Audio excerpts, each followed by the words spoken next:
અહીંયા સંખ્યા આપેલી છે 84 64 84 64 કોઈ સંખ્યાનો વર્ગ આપેલો છે આપણે એનું વર્ગમૂળ કાઢવું હોય તો કેવી રીતે કાઢવાનું તો કે છેલ્લા બે આંકડા લેવાના છેલ્લા બે આંકડા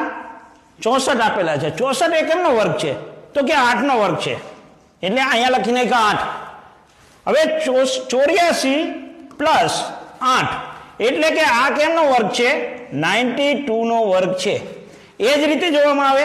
તો 88 36 આપેલા છે 88 36 છેલ્લા બે ડિજિટ 36 આપેલા છે છેલ્લા બે ડિજિટ નું જોવામાં આવે તો આ છેલ્લા બે ડિજિટ 36 છે 36 કેમનો વર્ગ છે